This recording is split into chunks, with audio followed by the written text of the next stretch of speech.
الرحیق المختوم، تبلیغ کا حکم اور اس کے مضمرات۔ سورۃ المدثر کی ابتدائی آیات یا ایھا المدثر سے وَلِرَبِّکَ فَاصْبِرْ تک میں نبی صلی اللہ علیہ وسلم کو کئی حکم دیے گئے ہیں، جو بظاہر تو بہت مختصر اور سادہ ہیں، لیکن حقیقتاً بڑے دور رس مقاصد پر مشتمل ہیں اور حقائق پر ان کے گہرے اثرات مرتب ہوتے ہیں۔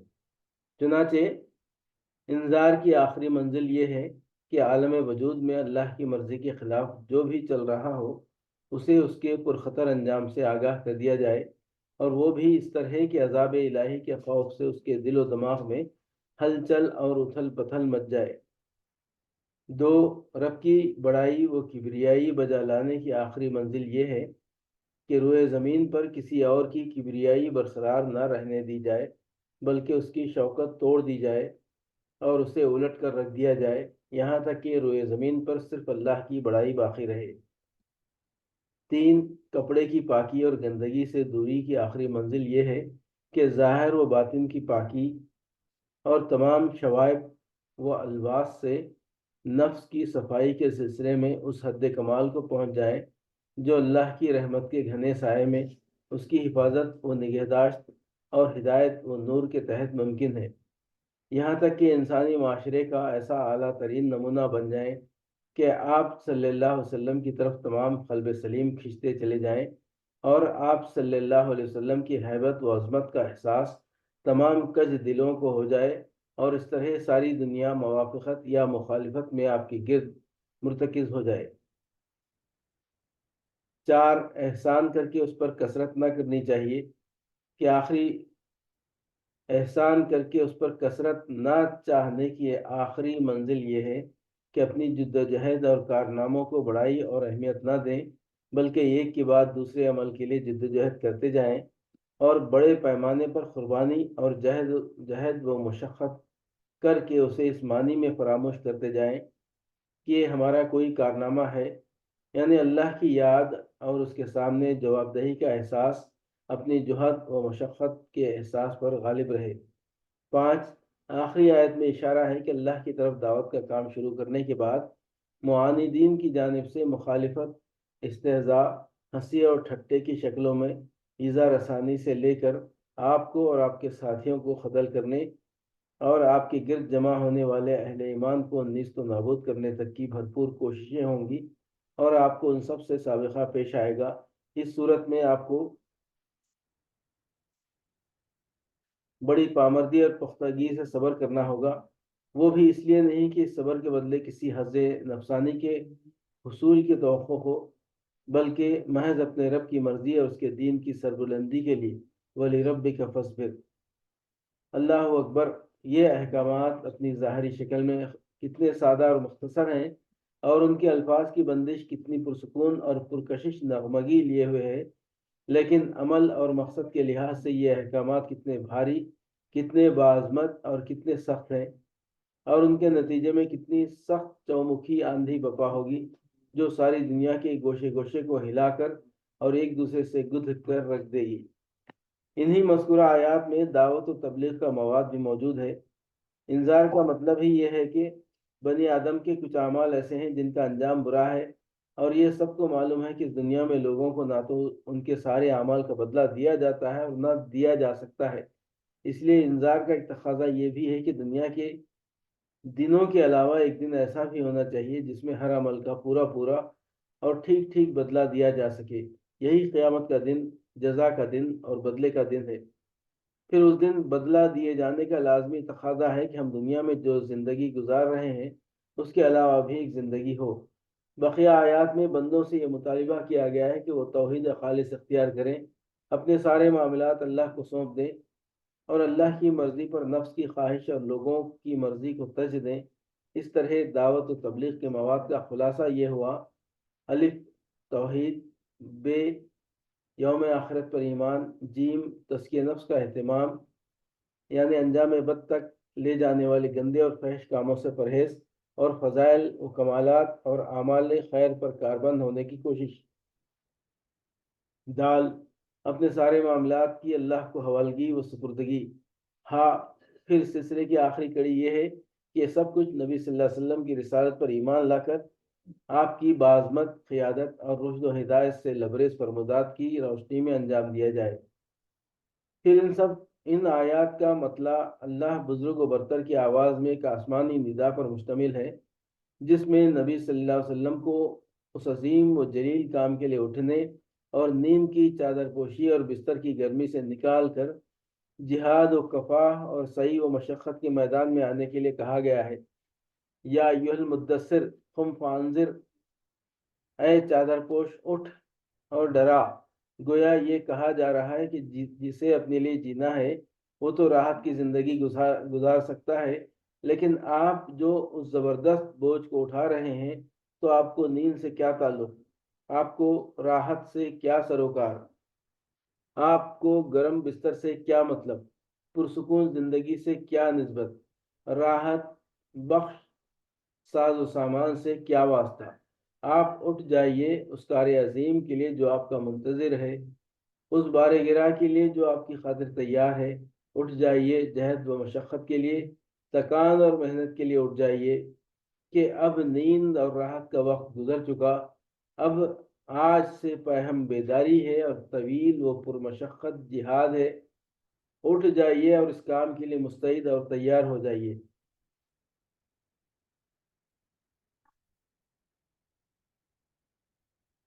یہ بڑا عظیم اور پرہیبت کلمہ ہے۔ اس نے نبی صلی اللہ علیہ وسلم کو پرسکون گھر، گرم آغوش اور نرم بستر سے کھینچ کر تند طوفانوں اور تیز جھکڑوں کے درمیان اتھاہ سمندر میں پھینک دیا اور لوگوں کے ضمیر اور زندگی کے حقائق کی کشاکش کے میدان میں درمیان لا کھڑا کیا۔ پھر رسول اللہ صلی اللہ علیہ وسلم اٹھ گئے اور 20 سال سے زیادہ عرصے تک اٹھے رہے۔ راحت و سکون تج دیا، زندگی اپنے لیے اور اپنے اہل و عیال کے لیے نہ رہی۔ آپ اٹھے تو اٹھے ہی رہے، کام اللہ کی طرف دعوت دینا تھا۔ آپ نے یہ کمر توڑ بار گراں اپنے شانے پر کسی دباؤ کے بغیر اٹھا لیا۔ یہ بوجھ تھا اس روئے زمین پر امانت کبریٰ کا بوجھ، ساری انسانیت کا بوجھ، سارے عقیدے کا بوجھ اور مختلف میدانوں میں جہاد و دفاع کا بوجھ۔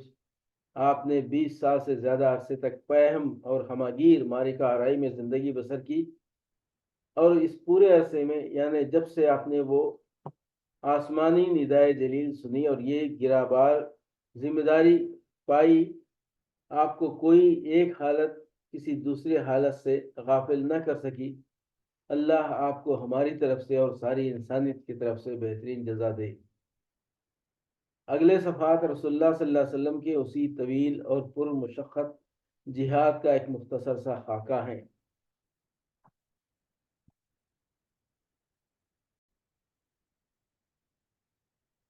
الرحیق المختوم، دعوت کے ادوار و مراحل۔ ہم نبی صلی اللہ علیہ وسلم کی پیغمبرانہ زندگی کو 2 حصوں میں تقسیم کر سکتے ہیں جو ایک دوسرے سے مکمل طور پر نمایاں اور ممتاز تھے۔ وہ دونوں حصے یہ ہیں: ایک مکی زندگی تقریباً 13 سال، 2 مدنی زندگی 10 سال۔ پھر ان میں سے ہر حصہ کئی مرحلوں پر مشتمل ہے، اور یہ مرحلے بھی اپنی خصوصیات کے اعتبار سے ایک دوسرے سے مختلف اور ممتاز ہیں۔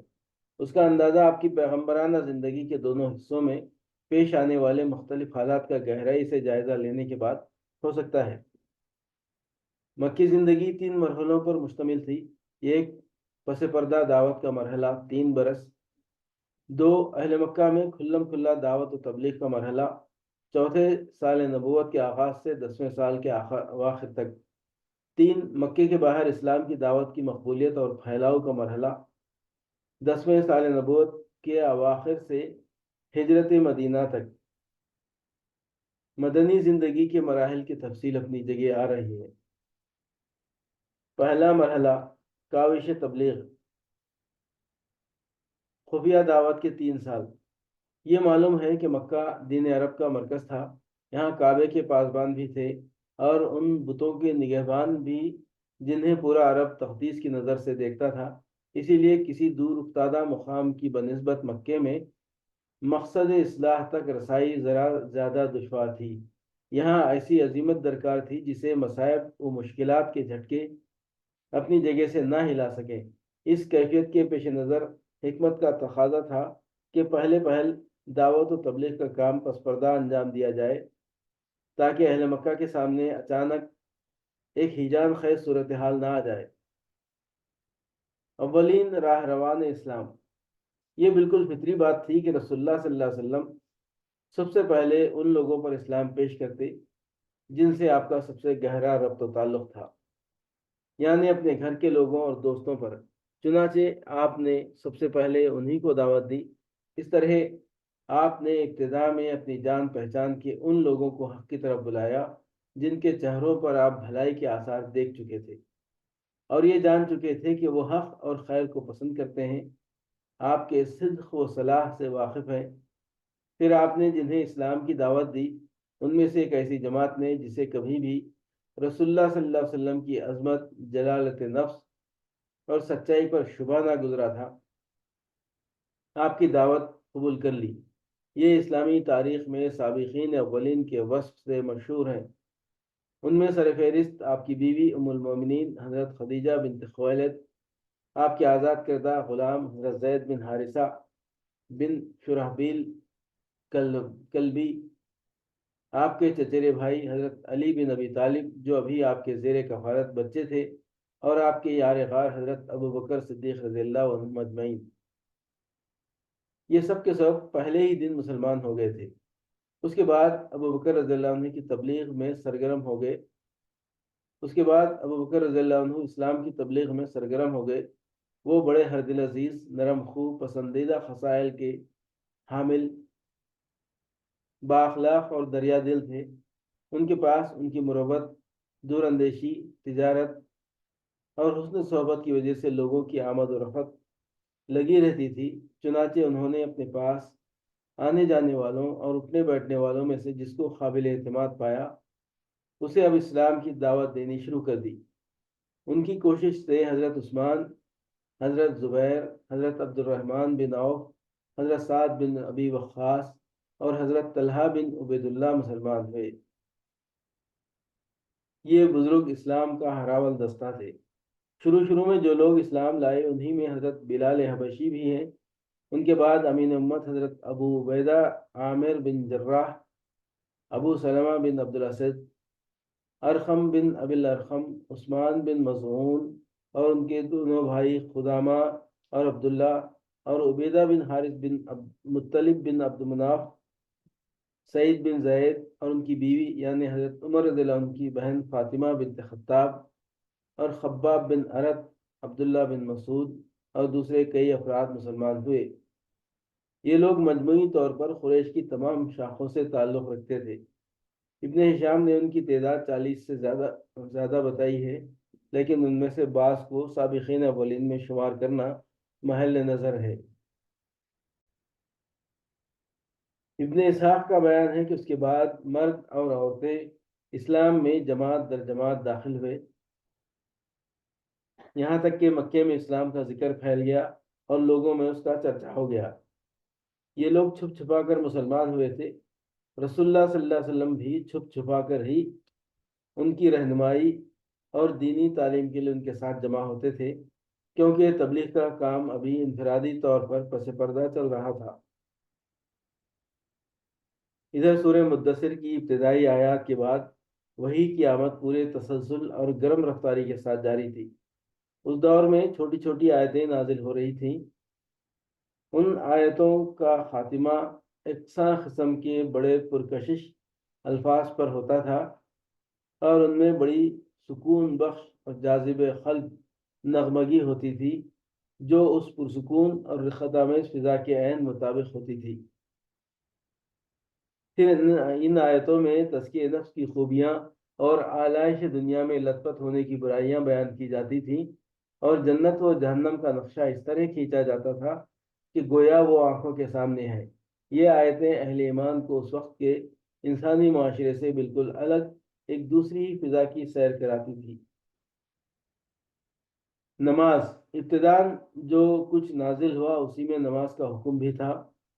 مخاتل بن سلیمان کہتے ہیں کہ اللہ تعالیٰ نے ابتدائی اسلام میں 2 رکعت صبح اور 2 رکعت شام کی نماز فرض کی، کیونکہ اللہ تعالیٰ کا ارشاد ہے وَسَبِّحْ بِحَمْدِ رَبِّكَ بِالْعَشِيِّ وَالْإِبْكَارِ، صبح اور شام اپنے رب کی حمد کے ساتھ اس کی تسبیح کرو۔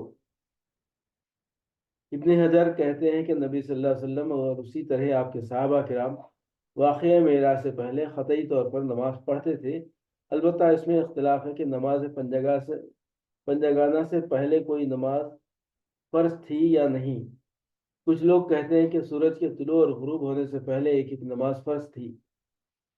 حارث بن اسامہ نے ابن لہیا کے طریق سے موصولاً حضرت زید بن حارثہ سے یہ حدیث روایت کی ہے کہ رسول اللہ صلی اللہ علیہ وسلم پر ابتداءً جب وحی آئی تو آپ کے پاس حضرت جبرائیل تشریف لائے اور آپ کو وضو کا طریقہ سکھایا۔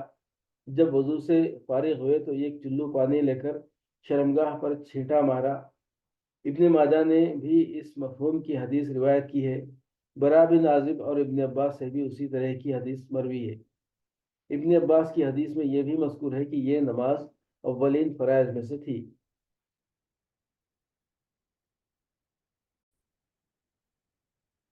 ابن ہشام کا بیان ہے کہ نبی صلی اللہ علیہ وسلم اور صحابہ کرام نماز کے وقت گھاٹیوں میں چلے جاتے تھے اور اپنی قوم سے چھپ کر نماز پڑھتے تھے۔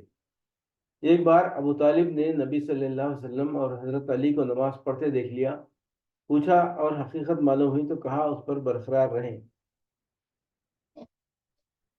قریش کو اجمالی خبر۔ مختلف واقعات سے ظاہر ہے کہ اس مرحلے میں تبلیغ کا کام اگرچہ انفرادی طور پر چھپ چھپا کر کیا جا رہا تھا، لیکن قریش کو اس کی سن گن لگ چکی تھی۔ البتہ انہوں نے اسے قابل توجہ نہ سمجھا۔ محمد غزالی لکھتے ہیں کہ یہ خبریں قریش کو پہنچ چکی تھیں، لیکن قریش نے انہیں کوئی اہمیت نہ دی۔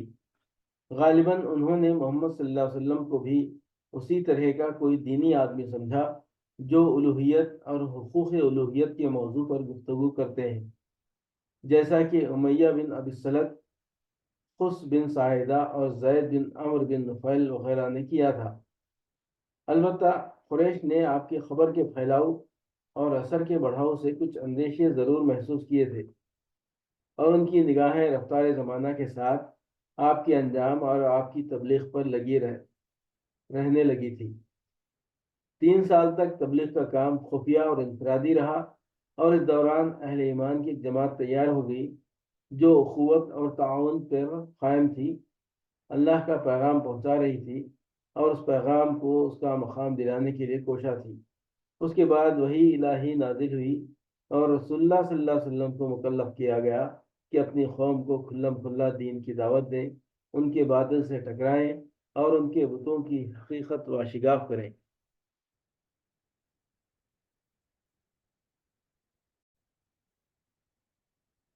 الرحیق المختوم،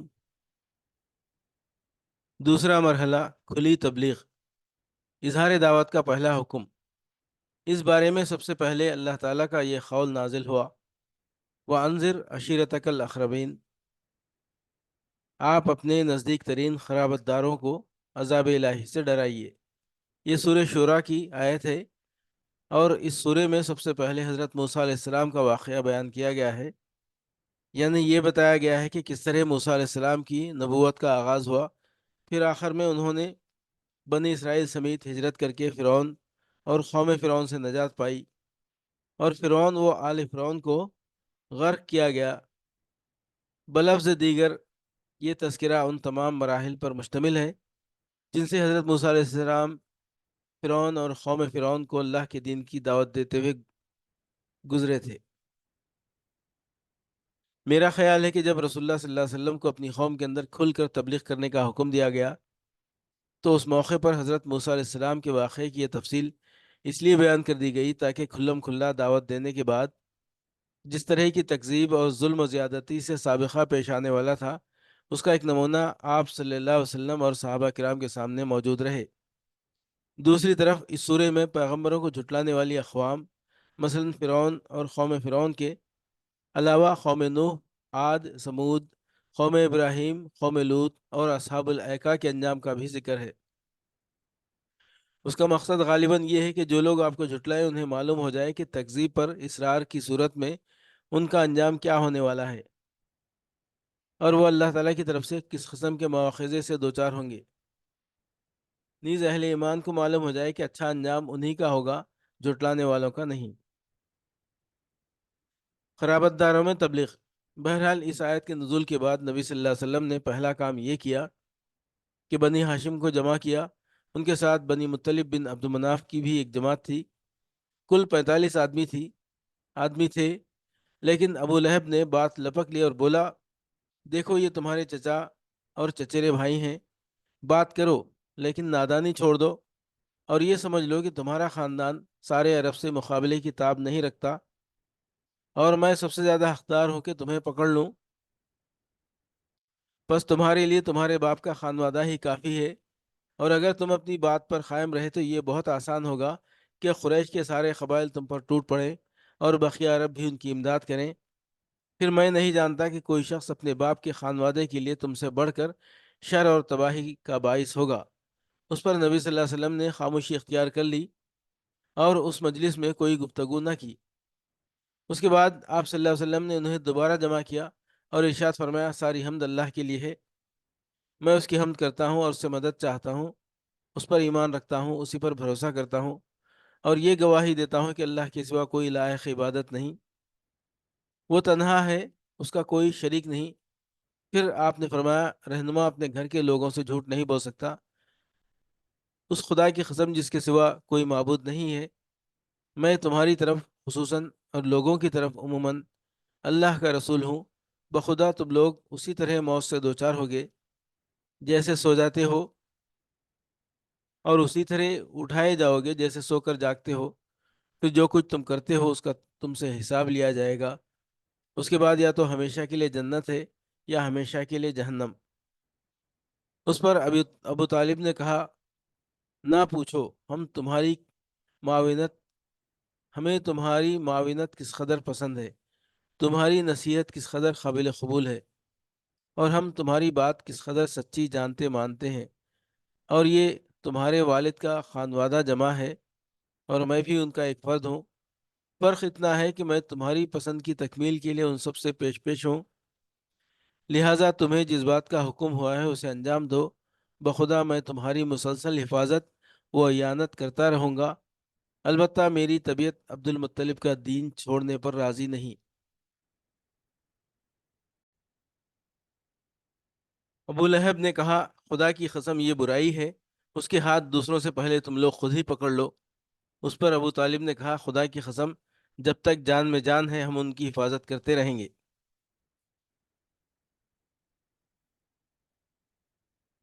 کوہ صفا پر جب نبی صلی اللہ علیہ وسلم نے اچھی طرح اطمینان کر لیا کہ اللہ کے دین کی تبلیغ کے دوران ابو طالب ان کی حمایت کریں گے، تو ایک روز آپ نے کوہ صفا پر چڑھ کر یہ آواز لگائی، یا صباحا، ہائے صبح۔ یہ پکار سن کر قریش کے قبائل آپ کے پاس جمع ہو گئے، اور آپ نے انہیں خدا کی توحید، اپنی رسالت اور یوم آخرت پر ایمان لانے کی دعوت دی۔ اس واقعے کا ایک ٹکڑا صحیح بخاری میں ابن عباس رضی اللہ عنہ سے اس طرح مروی ہے کہ جب وانذر عشیرتک الاقربین نازل ہوئی تو نبی صلی اللہ علیہ وسلم نے کوہ صفا پر چڑھ کر بطون قریش کو آواز لگانی شروع کی، اے بنی فہر، اے بنی عدی، یہاں تک کہ سب کے سب اکٹھا ہو گئے، حتیٰ کہ اگر کوئی آدمی خود نہ جا سکتا تھا تو اس نے اپنا قاصد بھیج دیا کہ دیکھے معاملہ کیا ہے۔ غرض قریش آ گئے، ابو لہب بھی آ گیا۔ اس کے بعد آپ نے فرمایا، تم لوگ یہ بتاؤ، اگر میں یہ خبر دوں کہ ادھر وادی میں شہ سواروں کی ایک جماعت ہے جو تم پر چھاپا مارنا چاہتی ہے، تو کیا تم مجھے سچا مانو گے؟ لوگوں نے کہا، ہاں، ہم نے آپ پر سچی کا تجربہ کیا ہے۔ آپ نے فرمایا، اچھا، تو میں تمہیں ایک سخت عذاب سے پہلے خبردار کرنے کے لیے بھیجا گیا ہوں۔ اس پر ابو لہب نے کہا، تو سارے دن غارت ہو، تو نے ہمیں اسی لیے جمع کیا تھا۔ اس پر تبت یدا ابی لہب نازل ہوئی، ابو لہب کے دونوں ہاتھ غارت ہوں اور وہ خود غارت ہو۔ اس واقعے کا ایک اور ٹکڑا امام مسلم نے اپنی صحیح میں ابو ہریرہ رضی اللہ عنہ سے روایت کیا ہے۔ وہ کہتے ہیں کہ جب آیت وانذر عشیرتک الاقربین نازل ہوئی تو رسول اللہ صلی اللہ علیہ وسلم نے پکار لگائی۔ یہ پکار عام بھی تھی اور خاص بھی۔ آپ نے کہا، اے جماعت قریش، اپنے آپ کو جہنم سے بچاؤ، اے بنی کعب، اپنے آپ کو جہنم سے بچاؤ، اے محمد کی بیٹی فاطمہ، اپنے آپ کو جہنم سے بچا۔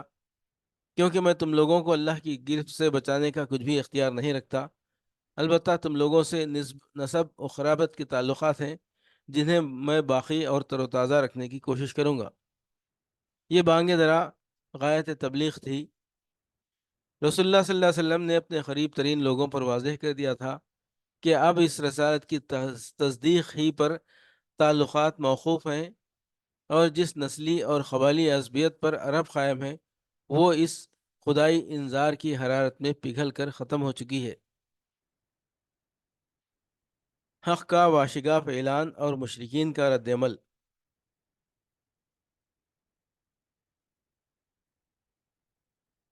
اس آواز کی گونج ابھی مکے کے اطراف میں سنائی ہی دے رہی تھی کہ اللہ تعالیٰ کا ایک اور حکم نازل ہوا، فَاصْدَعْ بِمَا تُؤْمَرْ وَأَعْرِضْ عَنِ الْمُشْرِكِينَ۔ آپ کو جو حکم ملا ہے اسے کھول کر بیان کر دیجئے اور مشرکین سے رخ پھیر لیجئے۔ اس کے بعد رسول اللہ صلی اللہ علیہ وسلم نے شرک کے خرافات و اباطیل کا پردہ چاک کرنا اور بتوں کی حقیقت اور قدر و قیمت کو واشگاف کرنا شروع کر دیا۔ آپ مثالیں دے دے کر سمجھاتے کہ یہ کس قدر عاجز و ناکارہ ہیں، اور دلائل سے واضح فرماتے کہ جو شخص انہیں پوجتا ہے اور ان کو اپنے اور اللہ کے درمیان وسیلہ بناتا ہے وہ کس قدر کھلی ہوئی گمراہی میں ہے۔ مکہ ایک ایسی آواز سن کر جس میں مشرکین اور بت پرستوں کو گمراہ کہا گیا تھا، احساس غضب سے پھٹ پڑا اور شدید غم و غصے سے پیچ و تاب کھانے لگا۔ گویا بجلی کا کڑکا تھا جس نے پرسکون فضا کو ہلا کر رکھ دیا تھا۔ اس لیے قریش اس اچانک پھٹ پڑنے والے انقلاب کی جڑ کاٹنے کے لیے اٹھ کھڑے ہوئے کہ اس سے پشتینی رسم و رواج کا صفایا ہوا چاہتا تھا۔ قریش اٹھ پڑے کیونکہ وہ جانتے تھے کہ غیر اللہ کی الوہیت کے انکار اور رسالت و آخرت پر ایمان لانے کا مطلب یہ ہے کہ اپنے آپ کو مکمل طور پر اس رسالت کے حوالے کر دیا جائے اور اس کی بے چونہ چرا اطاعت کی جائے، یعنی اس طرح کہ دوسرے تو درکنار، خود اپنی جان اور اپنے مال تک کے بارے میں کوئی اختیار نہ رہے۔ اور اس کے معنی یہ تھے کہ مکے والوں کو دینی رنگ میں اہل عرب پر جو بڑائی اور سرداری حاصل تھی اس کا صفایا ہو جائے گا، اور اللہ اور اس کے رسول کی مرضی کے مقابل میں انہیں اپنی مرضی پر عمل پیرا ہونے کا اختیار نہ رہے گا۔ یعنی نچلے طبقے پر انہوں نے جو مظالم روا رکھے تھے اور صبح شام جن برائیوں میں لت پت رہتے تھے ان سے دستکش ہوتے ہی بنے گی۔ قریش اس مطلب کو اچھی طرح سمجھ رہے تھے، اس لیے ان کی طبیعت اس رسوا کن پوزیشن کو قبول کرنے کے لیے تیار نہ تھی، لیکن کسی شرف اور خیر کے پیش نظر نہیں، بل یرید الانسان لیفجر امامہ، بلکہ اس لیے کہ انسان چاہتا ہے کہ آئندہ بھی برائی کرتا رہے۔ قریش یہ سب کچھ سمجھ رہے تھے، لیکن مشکل یہ آن پڑی تھی کہ ان کے سامنے ایک ایسا شخص تھا جو صادق و امین تھا، انسانی اقدار اور مکارم اخلاق کا اعلیٰ نمونہ تھا، اور ایک طویل عرصے سے انہوں نے اپنے آبا و اجداد کی تاریخ میں اس کی نظیر نہ دیکھی تھی اور نہ سنی۔ آخر اس کے بالمقابل کریں تو کیا کریں؟ قریش حیران تھے، اور انہیں واقعی حیران ہونا چاہیے تھا۔ کافی غور و خوض کے بعد ایک راستہ سمجھ میں آیا کہ آپ کے چچا ابو طالب کے پاس جائیں اور مطالبہ کریں کہ وہ آپ کو آپ کے کام سے روک دیں۔ پھر انہوں نے اس مطالبے کو حقیقت و واقعیت کا جامع پہنانے کے لیے یہ دلیل تیار کی کہ ان کے معبودوں کو چھوڑنے کی دعوت دینا اور یہ کہنا کہ یہ معبود نفع و نقصان پہنچانے یا اور کچھ کرنے کی طاقت نہیں رکھتے، در حقیقت ان معبودوں کی سخت توہین اور بہت بری گالی ہے، اور یہ ہمارے ان آبا و اجداد کو احمق اور گمراہ قرار دینے کے بھی ہم مانی ہیں جو اسی دین پر گزر چکے ہیں۔ قریش کو یہی راستہ سمجھ میں آیا اور انہوں نے بڑی تیزی سے اس پر چلنا شروع کر دیا۔ قریش ابو طالب کی خدمت میں۔ ابن اسحاق کہتے ہیں کہ اشراف قریش سے چند آدمی ابو طالب کے پاس گئے اور بولے، اے ابو طالب، آپ کے بھتیجے نے ہمارے خداؤں کو برا بھلا کہا ہے، ہمارے دین کی عیب چینی کی ہے، ہماری عقلوں کو حماقت زدہ کہا ہے اور ہمارے باپ دادا کو گمراہ قرار دیا ہے، لہٰذا یا تو آپ انہیں اس سے روک دیں یا ہمارے اور ان کے درمیان سے ہٹ جائیں، کیونکہ آپ بھی ہماری ہی طرح ان سے مختلف دین پر ہیں، ہم ان کے معاملے میں آپ کے لیے بھی کافی رہیں گے۔ اس کے جواب میں ابو طالب نے نرم بات کہی اور رازدارانہ لب و لہجہ اختیار کیا۔ اس کے جواب میں ابو طالب نے نرم بات کہی اور رازدارانہ لب و لہجہ اختیار کیا، چنانچہ وہ واپس چلے گئے اور رسول اللہ صلی اللہ علیہ وسلم اپنے سابقہ طریقے پر روا دوا رہتے ہوئے اللہ کا دین پھیلانے اور اس کی تبلیغ کرنے میں مصروف رہے۔ حجاج کو روکنے کے لیے مجلس شورا۔ انہی دنوں قریش کے سامنے ایک اور مشکل آن کھڑی ہوئی، یعنی ابھی کھلم کھلا تبلیغ پر چند ہی مہینے گزرے تھے کہ موسم حج قریب آ گیا۔ قریش کو معلوم تھا کہ اب عرب کے وفود کی آمد شروع ہوگی، اس لیے وہ ضروری سمجھتے تھے کہ نبی صلی اللہ علیہ وسلم کے متعلق کوئی ایسی بات کہیں کہ جس کی وجہ سے اہل عرب کے دلوں پر آپ کی تبلیغ کا اثر نہ ہو۔ چنانچہ وہ اس بات پر گفت و شنید کے لیے ولید بن مغیرہ کے پاس اکٹھے ہوئے۔ ولید نے کہا، اس بارے میں تم سب لوگ ایک رائے اختیار کر لو، تم میں باہم کوئی اختلاف نہیں ہونا چاہیے کہ خود تمہارا ہی ایک آدمی دوسرے آدمی کی تکذیب کر دے اور ایک کی بات دوسرے کی بات کو کاٹ دے۔ لوگوں نے کہا، آپ ہی کہیے۔ اس نے کہا، نہیں، تم لوگ کہو، میں سنوں گا۔ اس پر چند لوگوں نے کہا، ہم کہیں گے وہ کاہن ہے۔ ولید نے کہا، نہیں، بخدا وہ کاہن نہیں ہے، ہم نے کاہنوں کو دیکھا ہے۔ اس شخص کے اندر نہ کاہنوں جیسی گنگناہٹ ہے، نہ ان کے جیسی خافیہ گوئی اور تک بندی۔ اس پر لوگوں نے کہا، تب ہم کہیں گے کہ وہ پاگل ہے۔ ولید نے کہا، نہیں، وہ پاگل بھی نہیں، ہم نے پاگل بھی دیکھے ہیں اور ان کی کیفیت بھی۔ اس شخص کے اندر نہ پاگلوں جیسی دم گھٹنے کی کیفیت ہے اور الٹی سیدھی حرکتیں ہیں، اور نہ ان کی جیسی بہکی بہکی باتیں۔ لوگوں نے کہا، تب ہم کہیں گے کہ وہ شاعر ہے۔ ولید نے کہا، وہ شاعر بھی نہیں، ہمیں رجز، حجز، خریز، مقبوض، مبسوط سارے ہی اصناف سخن معلوم ہے، اس کی بات بہرحال شعر نہیں ہے۔ لوگوں نے کہا، تب ہم کہیں گے کہ وہ جادوگر ہے۔ ولید نے کہا، یہ شخص جادوگر بھی نہیں، ہم نے جادوگر اور ان کا جادو بھی دیکھا ہے۔ یہ شخص نہ تو ان کی طرح جھاڑ پھونک کرتا ہے، نہ گرہ لگاتا ہے۔ لوگوں نے کہا، تب ہم کیا کہیں گے؟ ولید نے کہا، خدا کی قسم، اس کی بات بڑی شیریں ہے، اس کی جڑ پائیدار ہے اور اس کی شاخ پھلدار۔ تم جو بات بھی کہو گے لوگ اسے باطل سمجھیں گے، البتہ اس کے بارے میں سب سے مناسب بات یہ کہہ سکتے ہو کہ وہ جادوگر ہے۔ اس نے ایسا کلام پیش کیا ہے جو جادو ہے، اس سے باپ بیٹے، بھائی بھائی، شوہر بیوی اور کنبے قبیلے میں پھوٹ پڑ جاتی ہے۔ بالآخر لوگ اسی تجویز پر متفق ہو کر وہاں سے رخصت ہوئے۔ بعض روایات میں یہ تفصیل بھی مذکور ہے کہ جب ولید نے لوگوں کی ساری تجویزیں رد کر دیں تو لوگوں نے کہا کہ پھر آپ ہی اپنی بے داغ رائے پیش کیجیے۔ اس پر ولید نے کہا، ذرا سوچ لینے دو۔ اس کے بعد وہ سوچتا رہا یہاں تک کہ اپنی مذکورہ بالا رائے ظاہر کی۔ اسی معاملے میں ولید کے متعلق سورہ مدثر کی 16 آیات 11 تا 26 نازل ہوئیں، جن میں سے چند آیات کے اندر اس کے سوچنے کی کیفیت کا نقشہ بھی کھینچا گیا۔ چنانچہ ارشاد ہوا، انہو فکر وقدر فقتل کیف قدر ثم قتل کیف قدر ثم نظر ثم عبس وبصر ثم ادبر واستکبر فقال ان ھذا الا سحر یوسر ان ھذا الا قول البشر۔ اس نے سوچا اور اندازہ لگایا، وہ غارت ہو، اس نے کیسا اندازہ لگایا، پھر غارت ہو، اس نے کیسا اندازہ لگایا، پھر نظر دوڑائی، پھر پیشانی سکیڑی اور منہ بسورا، پھر پلٹا اور تکبر کیا، آخر کار کہا کہ یہ نرالا جادو ہے جو پہلے سے نقل ہوتا آ رہا ہے، یہ محض انسان کا کلام ہے۔ بہرحال یہ قرارداد طے پا چکی تو اسے جامع عمل پہنانے کی کارروائی شروع ہوئی۔ مکہ کچھ کفار مکہ عازمین حج کے مختلف راستوں پر بیٹھ گئے اور وہاں سے ہر گزرنے والے کو آپ کے خطرے سے آگاہ کرتے ہوئے آپ کے متعلق تفصیلات بتانے لگے۔ اس کام میں سب سے زیادہ پیش ابو لہب تھا۔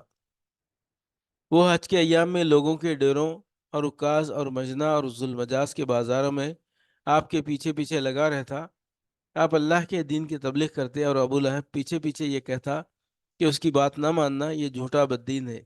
اس دوڑ دھوپ کا نتیجہ یہ ہوا کہ لوگ اس حج سے اپنے گھروں کو واپس ہوئے تو ان کے علم میں یہ بات آ چکی تھی کہ آپ نے دعویٰ نبوت کیا ہے اور یوں ان کے ذریعے پورے دیار عرب میں آپ کا چرچا پھیل گیا۔ محاذ آرائی کے مختلف انداز۔ جب قریش نے دیکھا کہ محمد صلی اللہ علیہ وسلم کو تبلیغ دین سے روکنے کی حکمت کارگر نہیں ہو رہی ہے، تو ایک بار پھر انہوں نے غور و خوض کیا اور آپ کی دعوت کا خلا خما کرنے کے لیے مختلف طریقے اختیار کیے، جن کا خلاصہ یہ ہے: ہنسی ٹھٹا، تحقیر، استہزاء اور تکذیب۔ اس کا مقصد یہ تھا کہ مسلمانوں کو بددل کر کے ان کے حوصلے توڑ دیے جائیں۔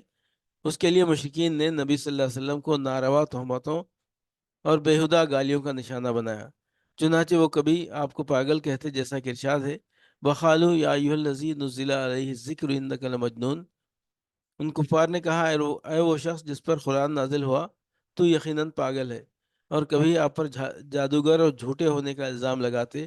چنانچہ ارشاد ہے: وَعَجِبُوا أَن جَاءَهُم مُنذِرٌ مِّنْهُمْ وَقَالَ الْكَافِرُونَ هَٰذَا سَاحِرٌ كَذَّابٌ۔ انہیں حیرت ہے کہ خود انہی میں سے ایک ڈرانے والا آیا، اور کافرین کہتے ہیں کہ یہ جادوگر ہے، جھوٹا ہے۔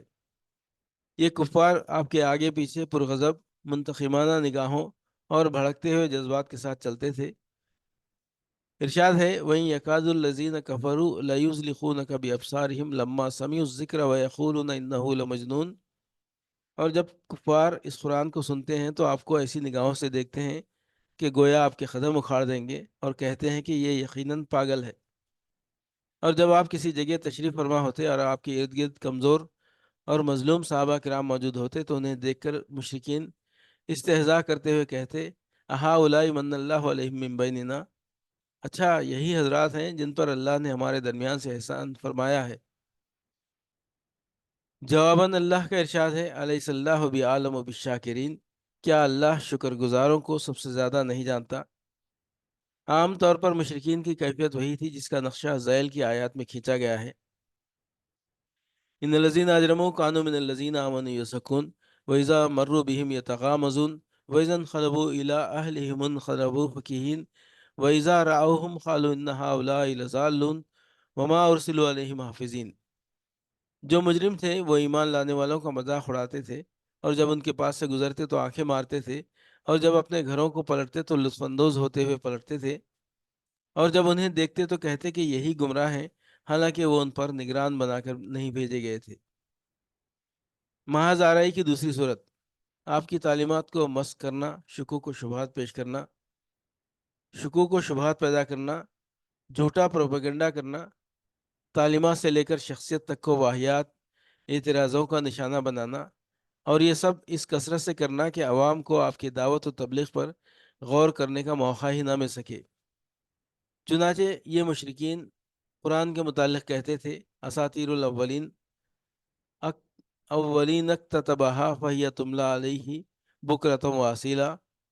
یہ پہلوں کے افسانے ہیں جنہیں آپ نے لکھوا لیا ہے، اب یہ آپ پر صبح شام تلاوت کیے جاتے ہیں۔ ان ھذا الا افک افتراہ واعانہ علیہ قوم آخرون۔ یہ محض جھوٹ ہے جسے اس نے گھڑ لیا ہے، اور کچھ دوسرے لوگوں نے اس پر اس کی اعانت کی ہے۔ مشرکین یہ بھی کہتے تھے: انما یعلمہ بشر۔ یہ قرآن تو آپ کو ایک انسان سکھاتا ہے۔ رسول اللہ صلی اللہ علیہ وسلم پر ان کا اعتراض یہ تھا: ما لہذا الرسول یاکل الطعام ویمشی فی الاسواق۔ یہ کیسا رسول ہے کہ کھانا کھاتا ہے اور بازاروں میں چلتا پھرتا ہے؟ قرآن شریف کے بہت سے مقامات پر مشرکین کا رد بھی کیا گیا ہے، کہیں اعتراض نقل کر کے اور کہیں نقل کے بغیر۔ محاذ آرائی کی تیسری صورت: پہلوں کے واقعات اور افسانوں سے قرآن کا مقابلہ کرنا اور لوگوں کو اسی میں الجھائے اور پھنسائے رکھنا۔ چنانچہ نضر بن حارث کا واقعہ ہے کہ اس نے ایک بار قریش سے کہا: قریش کے لوگوں، خدا کی قسم، تم پر ایسی افتاد آن پڑی ہے کہ تم لوگ اب تک اس کا کوئی توڑ نہیں لا سکے۔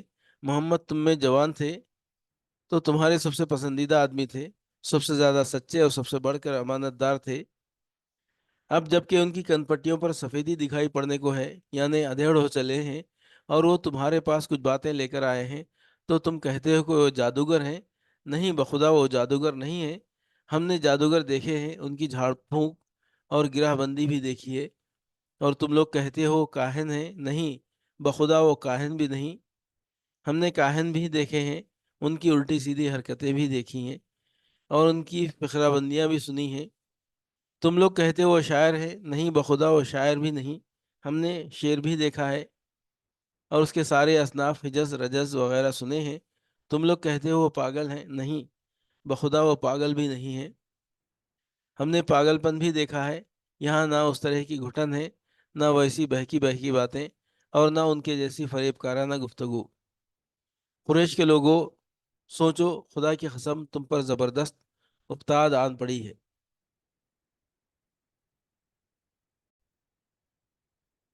اس کے بعد نضر بن حارث ہیرا گیا، وہاں بادشاہوں کے واقعات اور رستم و اسفندیار کے قصے سیکھے۔ پھر واپس آیا تو جب رسول اللہ صلی اللہ علیہ وسلم کسی جگہ بیٹھ کر اللہ کی باتیں کرتے اور اس کی گرفت سے لوگوں کو ڈراتے تو آپ کے بعد یہ شخص وہاں پہنچ جاتا اور کہتا کہ محمد کی باتیں مجھ سے بہتر نہیں، بخدا محمد کی باتیں مجھ سے بہتر نہیں۔ اس کے بعد وہ فارس کے بادشاہوں اور رستم وہ اسفندیار کے قصے سناتا، پھر کہتا آخر کس بنا پر محمد کی بات مجھ سے بہتر ہے۔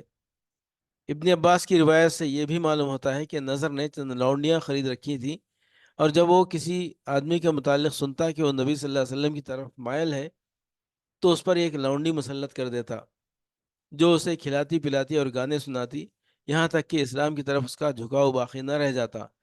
اسی سلسلے میں یہ ارشاد الہی نازل ہوا، وَمِنَ النَّاسِ مَن يَشْتَرِي لَهْوَ الْحَدِيثِ لِيُضِلَّ عَن سَبِيلِ اللَّهِ، کچھ لوگ ایسے ہیں جو کھیل کی بات خریدتے ہیں تاکہ اللہ کی راہ سے بھٹکا دیں۔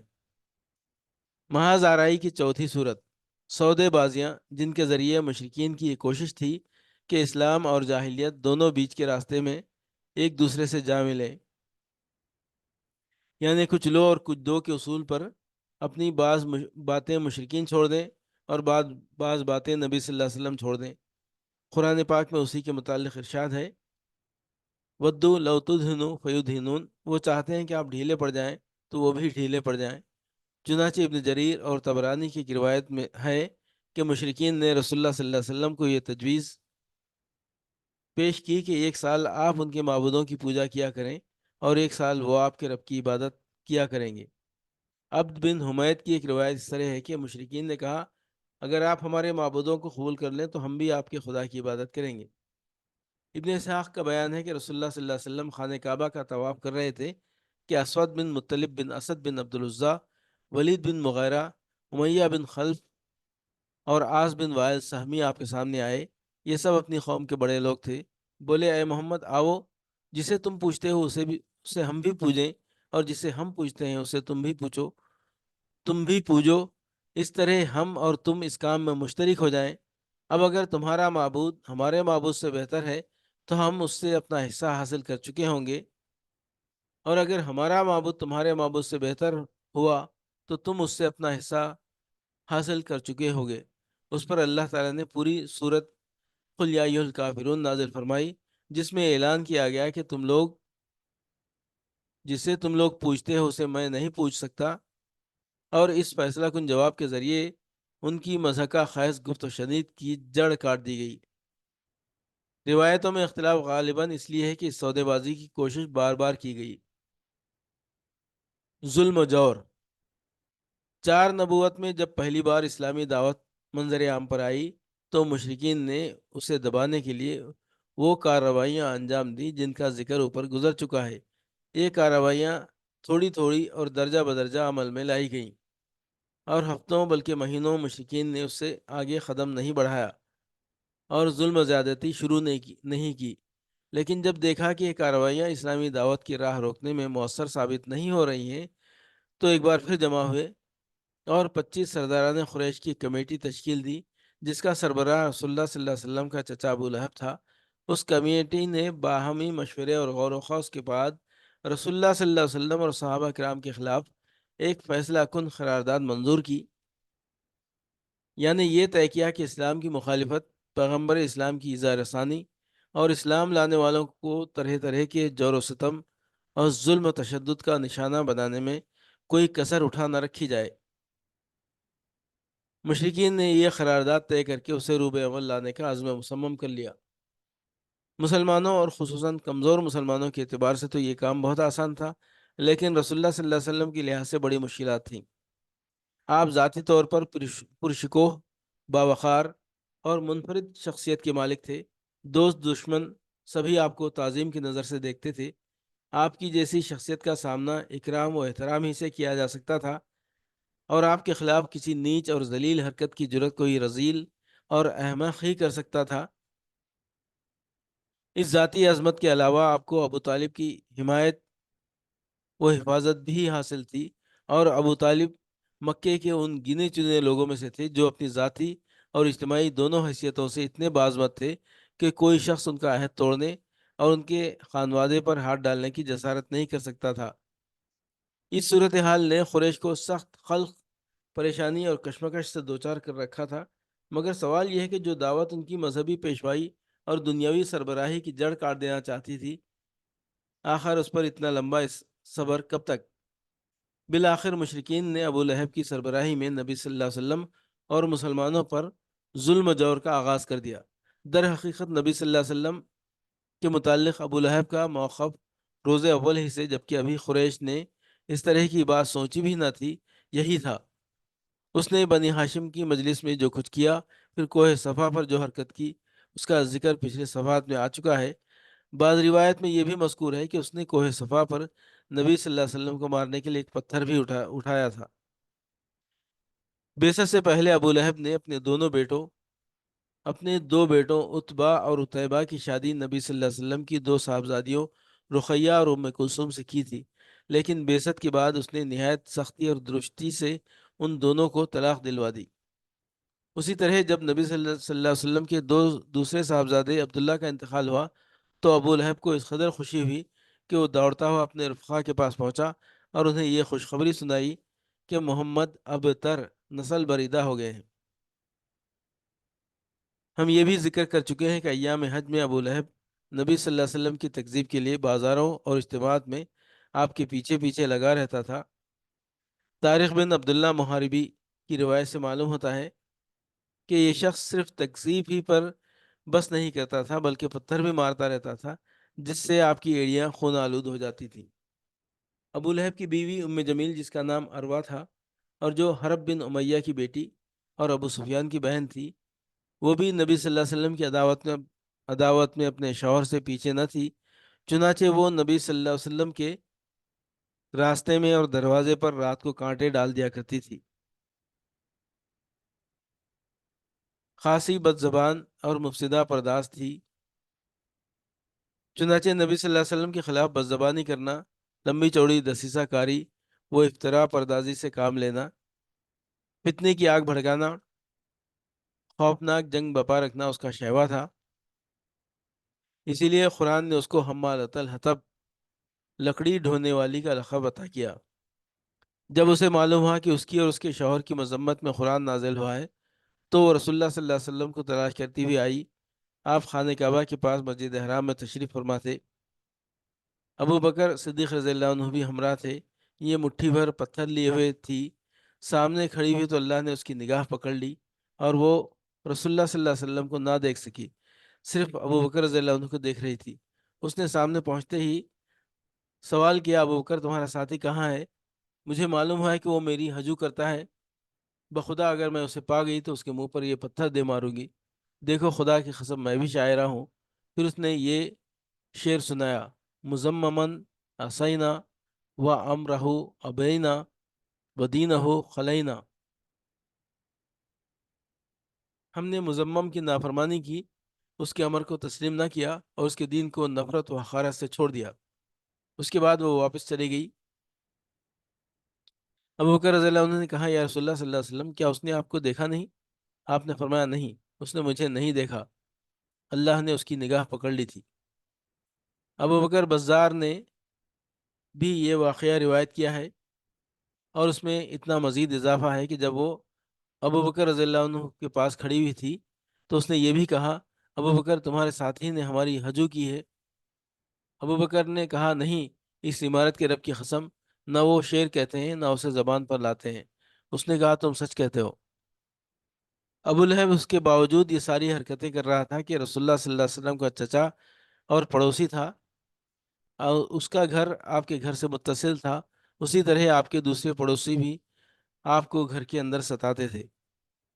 ابن اسحاق کا بیان ہے کہ جو گروہ گھر کے اندر رسول اللہ صلی اللہ علیہ وسلم کو اذیت دیا کرتا تھا وہ یہ تھا: ابو لہب، حکم بن ابی العاص بن امیہ، عقبہ بن ابی معیط، عدی بن حمرہ سخفی، ابن الازدہ حزلی۔ یہ سب کے سب آپ کے پڑوسی تھے۔ ان میں سے حکم بن ابی العاص کے علاوہ کوئی بھی مسلمان نہ ہوا۔ ان کے ستانے کا طریقہ یہ تھا کہ جب آپ نماز پڑھتے تو کوئی شخص بکری کی بچے دانی اس طرح ٹکا کر پھینکتا کہ وہ ٹھیک آپ کے اوپر گرتی۔ چولہے پر ہانڈی چڑھائی جاتی تو بچے دانی اس طرح پھینکتی کہ سیدھے ہانڈی میں جا گرتی۔ آپ نے مجبور ہو کر ایک گھروندہ بنا لیا تاکہ نماز پڑھتے ہوئے ان سے بچ سکیں۔ بہرحال جب آپ پر یہ گندگی پھینکی جاتی تو آپ اسے لکڑی پر لے کر نکلتے، دروازے پر کھڑے ہو کر فرماتے: اے بنی عبد مناف، یہ کیسی ہمسائیگی ہے؟ پھر اسے راستے میں ڈال دیتے۔ عقبہ بن ابی معیط اپنی بدبختی اور خباثت میں اور بڑھا ہوا تھا۔ چنانچہ صحیح بخاری میں حضرت عبداللہ بن مسعود رضی اللہ عنہ سے مروی ہے کہ نبی صلی اللہ علیہ وسلم بیت اللہ کے پاس نماز پڑھ رہے تھے اور ابو جہل اس کے کچھ رفقا بیٹھے ہوئے تھے کہ اتنے میں باز نے باز سے کہا: کون ہے جو بنی فلاں کی اونٹ کی اوجھڑی لائے اور جب محمد صلی اللہ علیہ وسلم سجدہ کریں تو ان کی پیٹھ پر ڈال دے؟ اس پر قوم کا بدبخت ترین آدمی عقبہ بن ابی معیط اٹھا اور اوجھ لا کر انتظار کرنے لگا۔ جب نبی صلی اللہ علیہ وسلم سجدے میں تشریف لے گئے تو اسے آپ کی پیٹھ پر دونوں کندھوں کے درمیان ڈال دیا۔ میں سارا ماجرا دیکھ رہا تھا مگر کچھ کر نہیں سکتا تھا، کاش میرے اندر بچانے کی طاقت ہوتی۔ حضرت ابن مسعود فرماتے ہیں کہ اس کے بعد وہ ہنسی کے مارے ایک دوسرے پر گرنے لگے۔ رسول اللہ صلی اللہ علیہ وسلم سجدے ہی میں پڑے رہے، سر نہ اٹھایا، یہاں تک کہ فاطمہ آئیں اور آپ کی پیٹھ سے اوجھ ہٹا کر پھینکی، تب آپ نے سر اٹھایا، پھر 3 بار فرمایا: اللہم علیک بقریش، اے اللہ تو قریش کو پکڑ لے۔ جب آپ نے بددعا کی تو ان پر بہت گراں گزری، کیونکہ ان کا عقیدہ تھا کہ شہر میں دعائیں قبول کی جاتی ہیں۔ اس کے بعد آپ نے نام لے لے کر بددعا کی: اے اللہ ابو جہل کو پکڑ لے، اور عتبہ بن ربیعہ، شیبہ بن ربیعہ، ولید بن عتبہ، امیہ بن خلف اور عقبہ بن ابی معیط کو پکڑ لے۔ انہوں نے 7ویں کا بھی نام گنایا لیکن راوی کو یاد نہ رہا۔ ابن مسعود رضی اللہ عنہ فرماتے ہیں کہ اس ذات کی قسم جس کے ہاتھ میں میری جان ہے، میں نے دیکھا کہ جن لوگوں کے نام رسول اللہ صلی اللہ علیہ وسلم نے گن گن کر لیے تھے سب کے سب بدر کے کنویں میں مقتول پڑے ہوئے تھے۔ امیہ بن خلف کا وطیرہ تھا کہ وہ جب رسول اللہ صلی اللہ علیہ وسلم کو دیکھتا تو لعن طعن کرتا۔ اسی کے متعلق یہ آیت نازل ہوئی: وَيْلٌ لِّكُلِّ ہُمَزَةٍ لُمَزَةٍ۔ یہ ہر لعن طعن اور برائیاں کرنے والے کے لیے تباہی ہے۔ ابن ہشام کہتے ہیں کہ ہمزہ وہ شخص ہے جو علانیہ گالی بکے اور آنکھیں ٹیڑھی کر کے اشارے کرے، اور لمزہ وہ شخص ہے جو پیٹھ پیچھے لوگوں کی برائیاں کرے اور انہیں اذیت دے۔ امیہ کا بھائی ابی بن خلف عقبہ بن ابی معیط کا گہرا دوست تھا۔ ایک بار عقبہ نے نبی صلی اللہ علیہ وسلم کے پاس بیٹھ کر کچھ سنا، ابی کو معلوم ہوا تو اس نے عقبہ کو سخت سست کہا، عتاب کیا اور اس سے مطالبہ کیا کہ وہ جا کر رسول اللہ صلی اللہ علیہ وسلم کے منہ پر تھوک آئے۔ آخر عقبہ نے ایسا ہی کیا۔ خود ابی بن خلف نے ایک مرتبہ ایک بوسیدہ ہڈی لا کر توڑی اور ہوا میں پھونک کر رسول اللہ صلی اللہ علیہ وسلم کی طرف اڑا دی۔ اخنس بن شریح سخفی بھی رسول اللہ صلی اللہ علیہ وسلم کے ستانے والوں میں تھا۔ قرآن میں اس کے 9 اوصاف بیان کیے گئے ہیں جس سے اس کے کردار کا اندازہ ہوتا ہے۔ ارشاد ہے: وَلَا تُطِیعْ كُلَّ حَلَّافٍ مَّہِینٍ ہَمَّازٍ مَّشَّاءٍ بِنَمِیمٍ مَّنَّاعٍ لِّلْخَیْرِ مُعْتَدٍ نَّثِیمٍ عُتُلٍّ بَعْدَ ذَٰلِکَ زَنِیمٍ۔ تم بات نہ مانو کسی قسم کھانے والے ذلیل کی جو لعن طعن کرتا ہے، چغلیاں کھاتا ہے، بھلائی سے روکتا ہے، حد درجہ ظالم، بد عمل اور جفاکار ہے، اور اس کے بعد بد اصل بھی ہے۔